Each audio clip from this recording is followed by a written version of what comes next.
Es posible que la decisión última que tomó Carlos Thompson la hubiera preparado mucho antes de llegar acá a Buenos Aires. Pero nos preguntamos, ¿quién era Carlos Thompson en los últimos tiempos, antes de venir acá? Tal vez una noticia pequeña en los diarios, unas líneas, una noticia a una columna.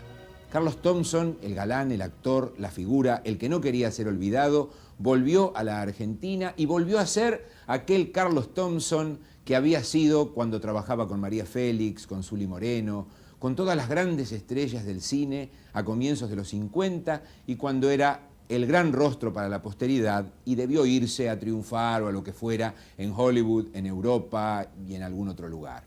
Carlos Thompson volvió acá y cumplió quizá con esa decisión que ya había preparado, pero cuando la tomó había vuelto a ser la gran estrella y merecía el aplauso. Pero el túnel era interminable y sus muros parecían ser de piedra negra y yo no sabía qué pasaba del otro lado. ¿Qué era de ella en esos intervalos anónimos? ¿Qué extraños sucesos acontecían fuera? Hasta que veía una luz y creía que era una salida. Y me precipitaba ansiosamente para escapar por fin de mi prisión y reunirme con María.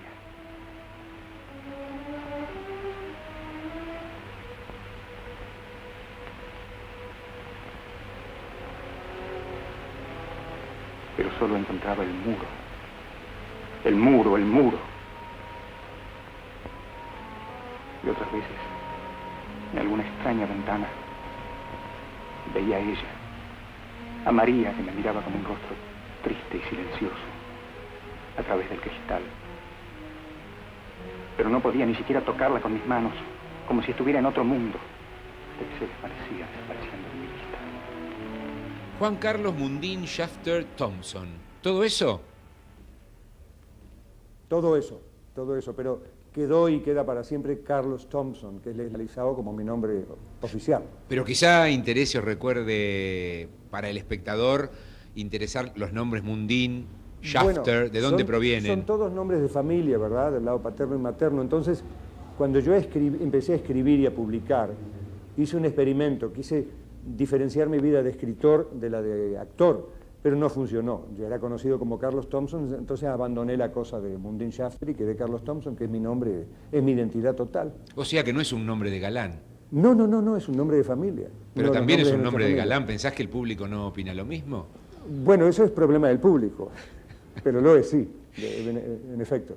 Carlos, ¿cómo llegaste a hacer tu primera película, que fue un papel muy llamativo, aunque muy breve, en Y mañana serán hombres, en el año? 1939. Fue de una manera totalmente accidental. Estábamos en una fiesta de familia aquí en Buenos Aires con mis padres, yo tenía 16 años, y ahí me presentó mi padre a un señor que era un amigo viejo de él de los tiempos de aviadores pioneros, y que era director de cine, había sido cronista y director de cine en Hollywood, Carlos Borcosque. Y yo era un fideíto, así de 16 años, y no había tenido ninguna experiencia teatral ni cinematográfica. Entonces Borcosque, al conocerme, le dijo a mi padre: su hijo es el tipo que estoy buscando para un personaje en una película que voy a empezar en unos meses, sobre una cuestión de delincuencia juvenil, un instituto semipenal para jóvenes delincuentes y demás. Y entonces me preguntó si me gustaría ser actor, y mi padre, antes que contestara, yo dijo: a este le gustaría hacer de todo. Y entonces Borcosque me ofreció un test, lo hice, gané el personaje, hice mi interpretación, que era un personaje muy emotivo, de un chico que no quiere ver a su madre y llora y demás, pidiéndole a Sebastián Chiola, mi gran amigo, que era el director del instituto, que no me hiciera ver a mi madre, que era una prostituta y demás, un drama de familia en esos tiempos muy acuciante. Y lo extraordinario que ocurrió es que yo no tenía ni idea de lo que era ser actor, por supuesto. Pero la juventud es en sí misma una forma de talento, los jugos de la juventud ayudan, y al día siguiente del estreno el más asustado era yo cuando leí Carlos Thompson, Revelación del Año. Y ahí empezó mi carrera accidentalmente. ¿Quién de ustedes es Esteban Rubio? Yo, señor. Acércate. Una señora que dice ser tu madre está en esa oficina y quiere verte. Pero aquí dice... ¿Podría hablar a solas con usted, señor? ¿Por qué no? Venga.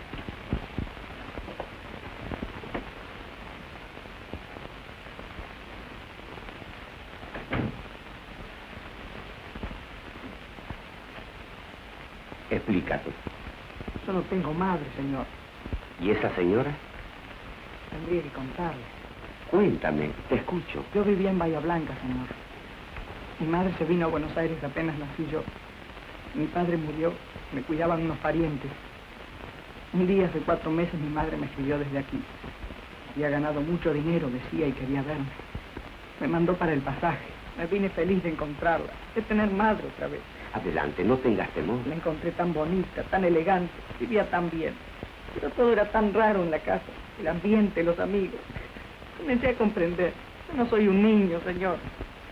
Tales cosas. Fui de la casa, anduve vagando, trabajando algo, viviendo de cualquier cosa. Por vagancia te han traído aquí. Señor, yo no quiero verlo. Otros hijos quieren a sus madres. Yo no puedo. Quisiera decir lo que nadie desea. No tengo madre. Señor, yo no quiero verla. Por favor. Vos tomaste conciencia de que tu imagen era la de un galán, pero idealizado. Es decir, un hombre pero idealizado. Un hombre en lo mejor de sí mismo. Es decir, la nobleza, la ponderación, el equilibrio. No un galán cualquiera, sino el galán. Mira, te voy a contestar con absoluta franqueza, porque no estamos haciendo juegos de salón. No tomé conciencia de eso. Eso a mí me pasó. Eso saldría de mi piel, de mi manera de ser, de actuar. No te olvides que yo estaba aprendiendo el oficio de actor. Estaba suficientemente preocupado y alarmado por lo que hacía, para no preocuparme de la imagen que estaba proyectando, sino de hacerlo bien.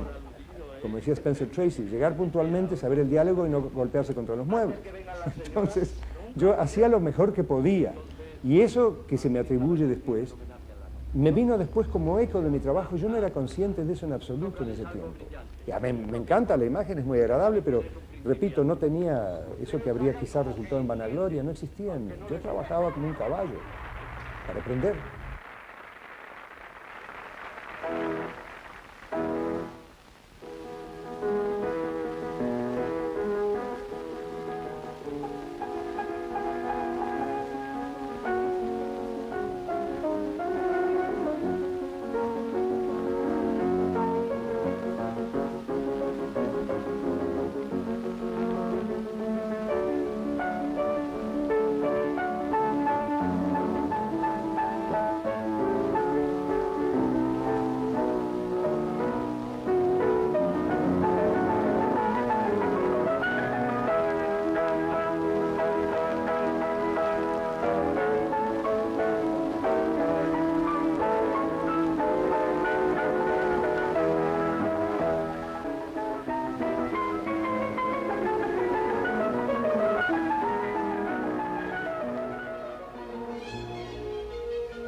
¿Por qué no nos hablas de tu papá y de tu mamá? Mis padres, bueno, como en la mayoría de los casos, las dos figuras consulares de mi vida. Mi madre era nacida en Buenos Aires, adoraba a su país y en mi entender era una formadora magistral de hombres. Es decir, en mi educación yo vi una madre profesional que sabía lo que había que enseñarle a un hombre para que fuera caballero en su vida. Y mi padre, la misma escuela, Era escritor, había sido diplomático y fue conocido en la Argentina y en toda Latinoamérica mucho en los años 30, cuando él inventó lo que no existía hasta entonces, el comentario, es decir, la conferencia radiotelefónica diaria de 15 minutos, no comentario de noticias. Era un hombre de gran erudición y él fundó su prestigio en eso con su nombre Jorge Leal. Ese fue el seudónimo de él con que hizo el prestigio intelectual en el país y en Latinoamérica. Y yo los quería profundamente, por supuesto, mis grandes maestros, los dos. ¿En qué barrio naciste? Nací en la calle Tacuarí, en Buenos Aires. ¿Tenés recuerdos de aquel viejo barrio? No, en absoluto, porque muy pequeñito ya mis padres se mudaron a Belgrano, cerca de las barrancas de Belgrano, y después nos fuimos a Entre Ríos y Corrientes y pasé casi toda mi infancia en el campo salvaje, montando en pelo y demás, una infancia de ensueño tuve yo, muy parecida a la de Huckleberry Finn, el personaje histórico de la literatura norteamericana de Mark Twain, pero más, porque era mucho más peligrosa la vida, pero mi padre, con gran talento moral, digo, a mí, a mis dos hermanas, que tenían 2 y 3 años más que yo, nos empujaba hacia el peligro, pero nos enseñaba antes cómo no caer en el peligro y hacernos matar o herir. Así que nos educó, como se llama hoy en Israel, como sabras, como hijos de la tierra. Éramos gauchitos, los tres, mis dos hermanas y yo éramos del campo. Yo no soy un hombre de ciudad. Nuestros padres nos trataban un poco como muñecos y otro poco como seres delicados. Nos educaron con mucho amor y mucha firmeza. Y éramos 5 que eran 1. Y como viajamos mucho, nuestro arraigo era hacia nosotros, no hacia el exterior. Ese era nuestro mundo, nosotros. Ese nosotros pasa por distintos lugares. Ese nosotros viaja muchísimo. Yo nací en Nueva York, mi hermana nació en Virginia, en Estados Unidos, y Carlos nació en Buenos Aires, el porteño de la casa. Pero también vivieron en provincias, ¿verdad? Sí, porque mi padre era entrerriano, había nacido en Hernandarias, que había fundado don Martín Schafter, mi bisabuelo. El padre de papi era santafesino, y además de eso viajamos muchísimo, hemos vivido en Corrientes, hemos vivido en Mendoza, en Estados Unidos, y éramos tan uno, a mi padre no iba a ninguna parte, él decía o vamos todos o no va nadie. Y yo en ciertas épocas decía, yo pienso que chicos crecimos sentados en la parte de atrás del auto. Por ejemplo, la vida de ilusión, de cosa preciosa. Papi fue un precursor de aviación en este país. Y él hizo que se hiciera una colecta, que hicieron todas las señoras de Concordia en Entre Ríos. La ciudad compró un avión y vinimos todos a Buenos Aires desde Concordia a buscar el Concordia, que así se bautizó. Y nosotros con la niñera y el secretario de papi volvimos por tren y ellos dos volvieron con el avión y fuimos todos a esperarlo. Y luego para obligar en cierto modo a la gente que aún no creía en la aviación, porque hablo de 1927-28, a volar, los hombres que no se animaban, subía mami, bajaba, iba con el casco, se lo daba a un señor y le decía, ahora le toca a usted. ¿Y quién le decía que no a esa mujer? O de lo contrario nos sacaba a nosotros a volar. Carlos, dicen que son las madres las que le enseñan a los hijos el lenguaje del afecto. Según esa teoría, un buen galán es alguien que fue muy querido y muy atendido por su mamá. ¿Es tu caso? Bueno, como dije antes, mi madre era un personaje magistral en la educación de un hombre, en la educación de su sentido del deber y del honor, y para mí fue muy importante en mi vida matrimonial, en mis 31 años con mi Lili y de mi casamiento, el hecho de que yo fui casado 3 veces antes en mi infancia sin saberlo, es decir, tenía una madre y 2 hermanas ejemplares. Es decir, que aprendí a inhalar el perfume espiritual de la mujer. No me ocurrió como le ha ocurrido a muchos hombres, que conozco casos de amigos y demás, que cuando entran a la vida de hombres, a tener relaciones con mujeres, no saben lo que es una mujer. Han crecido o no cerca de su madre y sus hermanas, ¿verdad?, en su hogar, o sin tener hermanas y con una madre más o menos institucional, indiferente. Y yo, como estaba sin saberlo, pero profundamente enamorado de mi madre y mis hermanas, es decir, las adoraba, concebí en mi infancia ya el amor por la mujer, el objeto de amor que es la mujer, no las mujeres en plural, que ya es otra cosa, la mujer. Y en eso, para tomar tu pregunta, sí, mi madre profundamente culpable en el buen sentido de la palabra.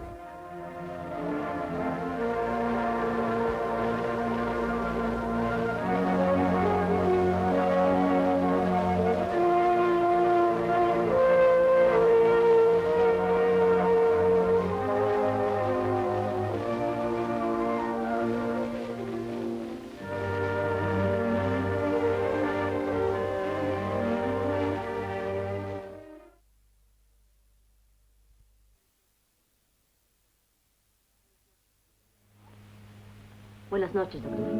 Buenas noches. Lo siento, la enfermera le habrá dicho. Sí, me dijo. Pero yo necesitaba verlo. ¿A mí? No sé, ¿usted es el médico? Creo que sí. Hasta mañana, doctor. Dejo la llave puesta. Hasta mañana. ¿Victoria? ¿Qué, doctor? No, nada, puede irse. Hasta mañana. Hasta mañana. Ya ve, tendrá que volver mañana, en horas de consulta. La enfermera se ha ido.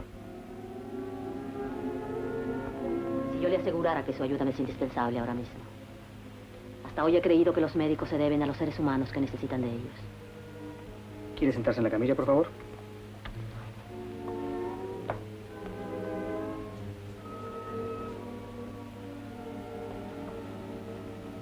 ¿Madre viva? No. ¿Padre? Empecemos por mí, doctor. Hace 2 años tuve un infarto de corazón. ¿Curado completamente? Eso es lo que quiero que usted me diga. Los médicos que le atendieron habrán seguido el proceso de cicatrización. Ellos pueden mejor que yo decir. Son amigos míos. Y dudo que me hayan dicho la verdad. A usted lo cree porque no lo conozco. Y como ya le dije antes, no volveré a verlo en la vida. Como usted quiera. ¿Me da usted su palabra de honor, doctor, de decirme la verdad? Si usted lo quiere, sí. La cuestión de María Félix surgió mientras estábamos haciendo el Lila de los ojos color del tiempo. Vino Mentasti y me dijo con una sonrisa muy especial. Mentasti no sonreía demasiado, pero cuando sonreía era de verdad. Y nos queríamos mucho, éramos grandes amigos. Debo agregar que a él y a Salvador Salías le debo estar sentado aquí. Ellos fueron los arquitectos de mi carrera, les debo todo a ellos dos. Y vino Mentasti y me dijo, hemos discutido con Amadori y hemos resuelto lo siguiente, y cito porque fue muy halagador oírlo, que el único galán en la Argentina que puede hacer esta película con María sos vos. Y entonces ahí nació la pasión desnuda que hicimos con María. ¿Y algo te pasó durante el rodaje de esa película? Algo que rara vez o siempre le pasa a los galanes. No pasa siempre. Ahí pasó muy de verdad, nos enamoramos y yo aprendí a amarla muy de verdad, y lo digo con un interés muy especial. Se sabe, y una conferencia de prensa después de que ocurrió, que María eventualmente se fue a México para casarnos un mes después, y por motivos que pertenecen a ella, no a mí, que yo no los conozco, no me interesan, porque son de su vida, se casó con Jorge Negrete. Entonces hubo el gran, digámoslo, entre comillas, escándalo del gran galán que de pronto lo dejan parado en el altar. Es cierto. Y entonces, mi actitud frente a eso es muy clara. Hoy, y durante todos los años transcurridos, si un hombre ha amado a una mujer, y yo la amé a María, y esa mujer lo deja, si ese hombre después niega ese amor o lo minimiza, es un miserable, es un cobarde moral. Te lo dije. Entonces yo digo con orgullo, la amé. Me dejó por sus motivos, pero un hombre no es disminuido porque le deje una mujer. De la misma manera que las mujeres del mundo, que son millares y millones que son dejadas por hombres, no son disminuidas por eso. Y hay que tener sentido del humor, y hay que aceptar la vida como viene y el destino como es, y no tener falsas vanidades. Entonces, como dije en mi conferencia de prensa, me compré un tranvía, y entonces la gente comprendió que Thompson no tenía miedo, por lo menos que no era cobarde. Hay otros, Malva, que tú no conoces. Y crees que nadie tiene sentimientos porque tú no tienes unos que no sea egoísmo y basura. ¿Qué sentimientos? ¿De qué sentimientos me hablas? Entre hombre y mujer yo no conozco más que uno. La pasión. La pasión desnuda, bestial. No seas hipócrita. ¿Tú que crees en Dios? Puedes jurarme que en este momento no deseas besarme y tomarme en tus brazos como cosa tuya. El nombre de Dios se ensucia en tus labios. No jures entonces. Pero dime que miento. No, pero te equivocas. Los hombres que te desean están allá esperándote, así como estás. Ah, lo sabía. Pasaron a mi lado jactándose a gritos de tu proeza. ¿Y qué? ¿Te causa repulsión ahora? No, lástima. Una profunda lástima. Después de esto no te queda nada por vender. Estúpido.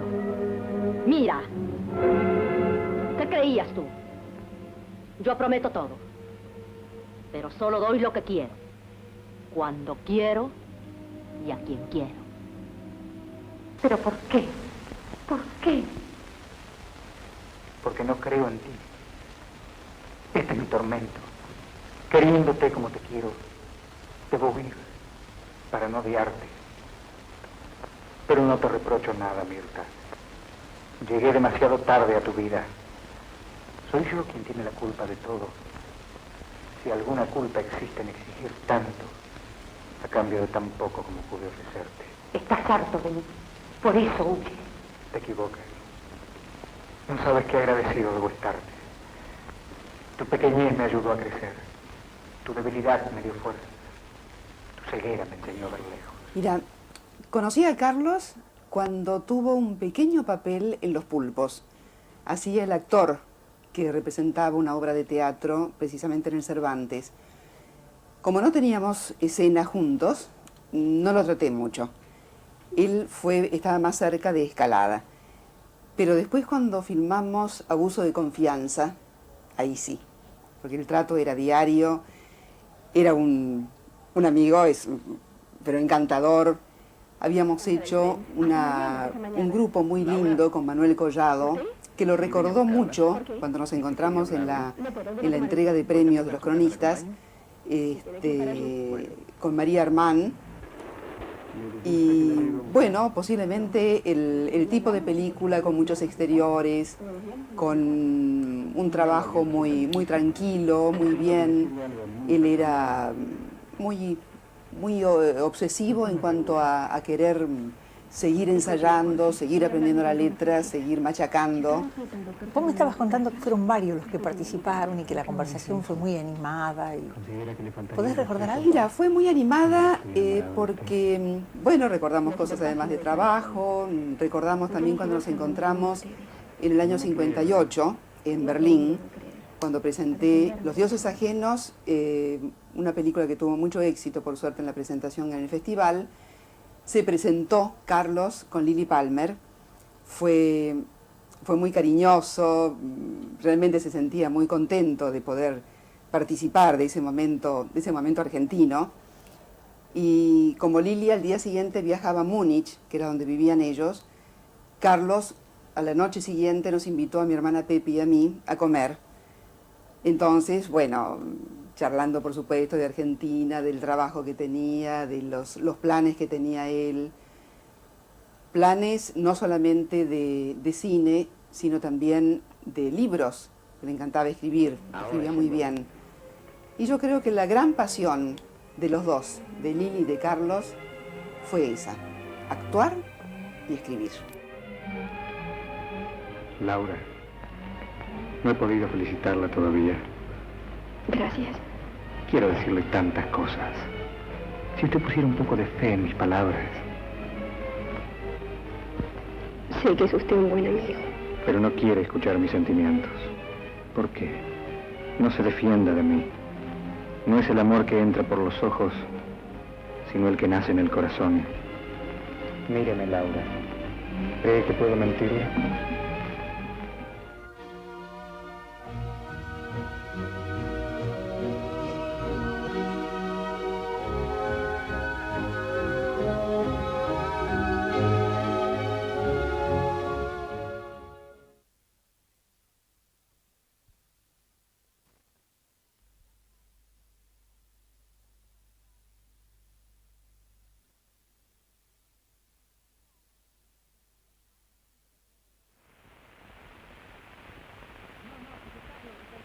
Sobre el puente, la cabellera ondulante, brillante lacerada espada aprisionada por su puño de hierro. Llevarle a la Sentina. ¿A dónde? A la Sentina, no me interrumpas. La Sentina, ¿sabes? Okay. Aquel marinero opresor que había tenido la osadía de... Juan Carlos. Buenas tardes, señor cadete. Buenas tardes, joven. Papá sabe que fumas. Sí, yo no fumo. No te hagas el son. Y lo malo es que guardar los cigarrillos en la mesita de luz. Ahí te los ven. Y nunca los guardo ahí, ¿no? Los tengo detrás del almirante. ¿De qué almirante? El almirante Brown. Pasaron unos años, Carlos, la inactividad, pero un director francés te llamó para hacer una película llamada El viaje sin regreso. Eso es, Pierre Chenal. Y ahí trabajé junto a Florence Marly, Chiola, Iris Marga, Francisco de Paula, Guillermo Battaglia. No sé si olvido a alguien, hace una vida. No importa, me gustaría que recordaras qué hiciste ahí. Era un galán secundario o terciario, por eso uno se olvida de eso, porque estaba ganándose sus galones poco a poco. No recuerdo exactamente qué era mi personaje, me parece absurdo, ¿verdad? Pero en cambio en Los Verdes Paraísos que hiciste con Christensen un poco después tuviste que escalar una montaña, En ¿no? Los Verdes Paraísos sí, ahí lo tengo más presente porque tenía un personaje de más gravitación, yo era menos fideo, menos inalcanzable, y eso lo filmamos en Bariloche íntegramente. Y fue una filmación espectacularmente interesante porque eran los tiempos en que hacíamos cine, éramos todos aprendices y todos enamorados del cine, lo hacíamos con amor. Y todo el mundo llevaba algo escalando la montaña, el Cerro López, donde filmamos en Bariloche. Yo llevaba un trípode muy grande, me acuerdo, otro actor llevaba una luz, otro un pedazo de cámara, y hacíamos cine con el equipo, con los muchachos, todos juntos, haciendo el cine montaña arriba y montaña abajo, y fue muy hermoso. Sí, enorme. muchos recuerdan que en La Trampa hiciste un gendarme y en un papel Un bastante oficial de significativo. Gendarmería Argentina, sí, con Zuli Moreno y George Regó y Juanita Sujo, una película muy interesante, recuerdo muy bien. ¿Ahí la conociste a Zuli? Fue la primera vez que trabajé con ella, sí, ahí nos conocimos. Y creo que fue la primera película que hice después de una de esas pausas raras mías, en que el inalcanzable fue alcanzado de nuevo. Y volviste con Abuso de Confianza. Con Abuso de Confianza, con mi querida amiga, con Olga Zubarri, con Manuel Collado, el gran actor español. Y en El Crimen de Oribe, ahí ya la cosa fue otra, ¿no es cierto? Bueno, El Crimen de Oribe fue mi Cape Canaveral, fue mi catapulta, lo que me hizo por primera vez lo que yo llamo siempre actor plausible. Es decir, tuve un personaje sumamente interesante en una historia muy importante de Bioy Casares, dirigida por padre e hijo, por Leopoldo Torres Ríos y Babsi Torres Nielsen, su hijo. Y recuerdo muy bien que el padre, que era un hombre de gran honestidad artística, cuando filmábamos escenas en El Crimen de Oribe y llegábamos a escenas comprometidas, digamos, artísticas, entre comillas, se levantaba don Leopoldo y decía, esto yo no lo toco que lo haga mi hijo porque esto es de calidad. Y en esa atmósfera de cariño y de honestidad mutua trabajábamos, era un encanto el trabajar con los dos. Pero no había la menor fricción, al contrario. Y él se iba, el decorado le dejaba la película al hijo, que era un chico. Era extraordinario verlo. Y además de modestia, porque Torres Ríos fue un gran director Pero también. por supuesto, pero había, como digo, esa simbiosis espiritual entre los dos, en que no había celos ni nada. Decía, estas cosas mi hijo ya las hace mejor que yo. Y eso me parecía maravilloso, porque yo en mi casa había vivido lo mismo con mi padre, que una vez le dijo a mi madre, ya escribe mejor que yo. Entonces yo tenía ya la educación de la nobleza de eso, de reconocer el padre, que el hijo podía superarlo, que al fin y al cabo es el objetivo de la vida. Si un hijo es menos que el padre, la humanidad perdió 1000 años de experimentos, por así decirlo. Cuando supe que venían ustedes a hacer esta charla, revisé viejos papeles y apareció una foto que me trajo muchos recuerdos. Es de Sala de Guardia, una película que Tullio De Micheli dirigió en 1951, donde yo era asistente todavía. Carlos era el protagonista junto con Elicia Cristian Galvé. Y en esa foto se lo ve a Carlos recostado, de espaldas a Tulio, a su lado Elicia Galvé, y entre Elisa y yo, Darío Quiroga. Hay como una extraña coincidencia en que esta foto haya aparecido en este momento en mis manos, puesto que Darío Quiroga tomaba muy poco tiempo después de esta foto una resolución que yo he respetado siempre en la vida. Darío Quiroga, hijo además de Horacio Quiroga, que de alguna manera estaba siguiendo, digamos, una tradición familiar. Es tremendo que dos personas a quienes yo considero vinculados a mi pasado se encuentren hoy en esta foto. Y bueno, no sé si el destino va preparando estas cosas con vistas al futuro. Fernando, vos como director, como realizador cinematográfico, ¿entendés que Thompson era un galán? Yo creo que fue un galán, sin duda, principalmente. ¿Con qué atributos? Bueno, tenía algo, aparte de su físico evidentemente atractivo, y las mujeres pueden dar buena cuenta de eso, creo que eso influyó mucho, pero influyó también una un espíritu cultivado, selecto que tuvo, y una actitud, una manera de ser. Hay términos que dejamos de usar porque, no sé, nos parece que son anticuados o que son rebuscados. Pero yo definiría a Carlos como un auténtico caballero.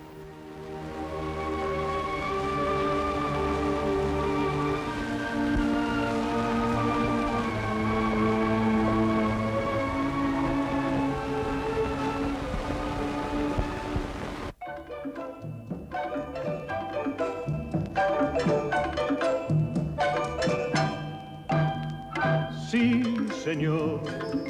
In Buenos Aires sagt man sí, señor. Du bist für mich el gran amor. Ja, mi gran amor. Man sagt auch bésame. Und das heißt bitte küss mich, bésame. Mir tut das Herz vor Sehnsucht weh. Bitte, bésame. Du lernst die Sprache leicht, fängst du mit diesen Worten an. Denn eine Frau erreicht damit ihr Ziel bei jedem Mann. Sí, sí, Señor, die Señorita, die ihr Herz verlor, flüstert am liebsten leis ins Ohr. Sí, sí, sí, Señor, sí, Señor, sí, Señor.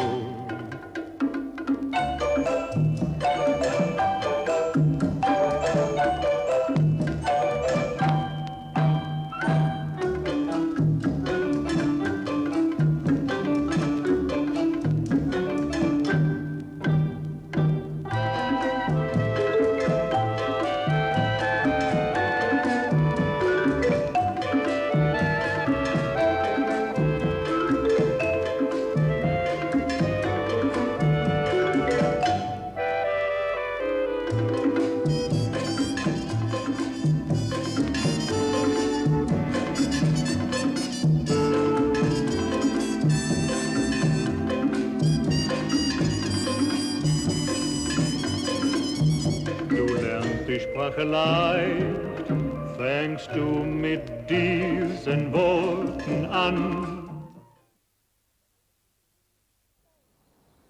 Ser un periodista es un poco como estar sentado en la ventanilla de un tren.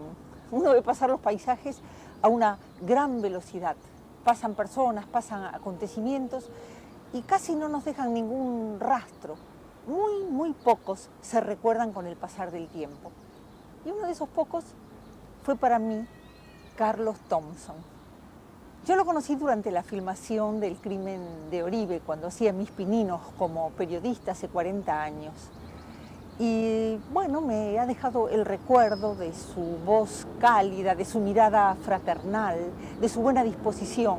Nos vimos a lo largo de reportajes y de entrevistas y de notas. Y recuerdo que yo lo miraba tratando de compararlo con otros galanes del cine argentino y me decía a mí misma, él no es un galán, él es el galán. Es decir, esta figura imaginaria en la que se juntan la belleza espiritual y la belleza física.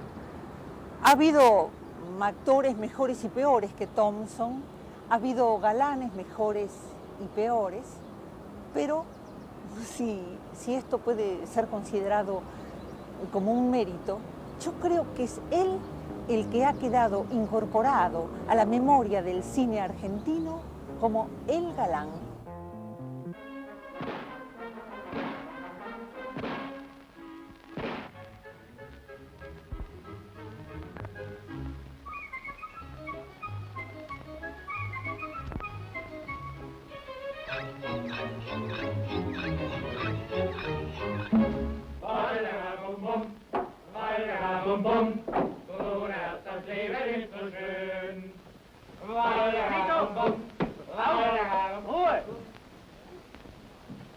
Bitte, treten die Herrschaften mir nahe.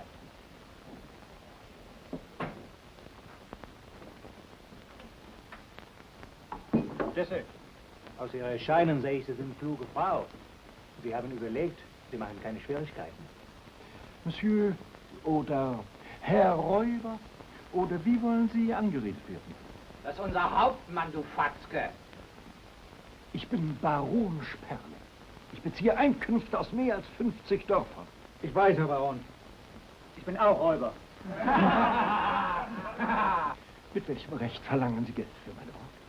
Mit gleicher Recht wie Graf Sandau. Er gibt Ihnen seine Tochter, wenn er bekommt Geld. Und ich gebe Ihnen seine Tochter, wenn ich bekomme Geld. Komtesse, sehen Sie da einen Unterschied?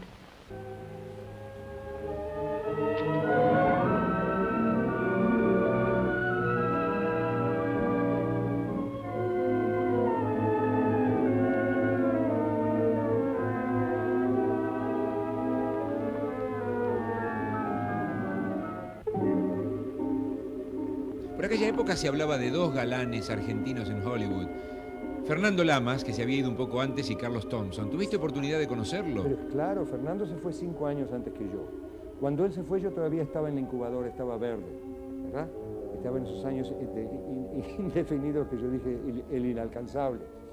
Y con Fernando éramos amigos aquí en Buenos Aires, nos conocíamos de aquí, nos encontramos de nuevo en 52, cuando llegué yo y me dio una recepción, me recibió con los brazos abiertos como viejos amigos que éramos. Lo que sí estaba claro es que al galán Thompson lo mandaban al desierto, porque ya fuera en el Fuerte del Valor o después en el Valle de los Reyes, siempre había mucha arena caliente cerca. Sí, eso lo filmamos en Egipto. Hicimos interiores en Hollywood, pero la carne de la película, la mayor parte fue filmada en decorados naturales, en Luxor, ¿verdad? En el Nilo y demás, con Eleanor Parker y mi gran amigo Bob Taylor, Robert Taylor, y Kurt Kasner, el actor de carácter de la Metro, que era un gran amigo también de origen austríaco, vienés. Y ahí se cimentó una amistad que habíamos empezado en Londres, Robert Taylor y yo. Éramos hermanos realmente, nos queríamos entrañablemente como amigos, y era uno de los hombres más caballerescos que he encontrado en mi vida. Tan es así que en Hollywood se le decía The Last Gentleman of Hollywood, el último caballero de Hollywood, porque era impecable y ejemplar. Carlos, ¿en el Valle de los Reyes no te molestó hacer un poco el villanote de la película? No, al contrario, fue una oportunidad de hacer un trabajo ya más de carácter. Me acuerdo que fue celebrado para mi gran halago, otra vez mi sorpresa de pellizcarme, que salió una página en un diario en New York, que decía el malvado más encantador de la pantalla, o así decía el título del artículo, del editorial, con una fotografía mía. No, fue una oportunidad extraordinaria, muy interesante, en que al final me mataba Bob Taylor, tenemos una pelea enorme y yo me caía como una gallina muerta desde arriba de un monumento egipcio. En Luxor, nada menos. En Luxor, eso es del templo. Carlos, me da la impresión de que tu estancia tan larga y tan importante con Lily Palmer reanimó en vos una vieja vocación, la del escritor que había cuando escribió aquel libro de cuentos y aquella novela publicada acá en la Argentina. No, si puedo corregirte una cosa, el valor de la palabra que usas, reanimó. Eso no hacía falta reanimarlo porque yo nunca dejé de escribir en mi vida. Yo empecé a escribir a los 7 años, esa era mi vocación total y sigue siéndolo. He nacido escritor, aprendí a ser actor, aprendí el métier del teatro y el cinematógrafo, y escribir ha sido el llamado de toda mi vida, ¿verdad? Lo que sí es que nosotros, como vivíamos en una montaña, en una granja a 1000 metros de altura en los Alpes suizos, teníamos, cuando estábamos en casa, la quietud absoluta de hacer eso, concentrarnos, pensar, yo escribir y ella pintar. Ella ya no quería ser actriz, lo quiso en su juventud, y después la dinámica de su carrera la llevó más y más a consagrarla, pero su única ambición era pintar. Eso es lo curioso que pasa muchas veces en la vida de los actores, que tienen destinos duales y la gente cree que son solamente actores o actrices. Ha habido muchos actores y actrices que han sido pintores, pero vocacionales, ¿verdad? Como hay pintores que son cocineros vocacionales. Y esa vida, para tomar lo que dijiste tú, esa vida de claustro casi que hacíamos en la montaña, felices solos con nuestros perros y la gente que trabajaban con nosotros en la casa, nos permitió la concentración total en nuestro trabajo. Y a mí en escribir, porque yo me retiré del cine a los 40 años, e hice un canto del cisne a los 42, y me fui a mi casa y me entregué casi a un anonimato, 15 años en que no hice nada más que escribir novelas, cuentos largos y demás, al tiempo que daba conferencias en muchos países del mundo, que lo hago ahora ya hace casi 30 años, ¿verdad? Mi vocación de enseñar, es decir, de pasar lo que he aprendido a los demás, a la juventud. Carlos, nadie mejor que vos nos podría dejar un retrato personal de alguien muy querido en todo el mundo, Lily Palmer.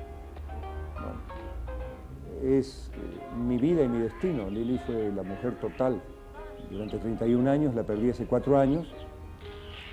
Y fue no solamente el gran y total amor sobrio y maduro de mi vida, el verdadero para siempre, sino que tenía una calidad muy especial que compartíamos, yo con la escuela de mis padres y ella con la escuela de sus padres.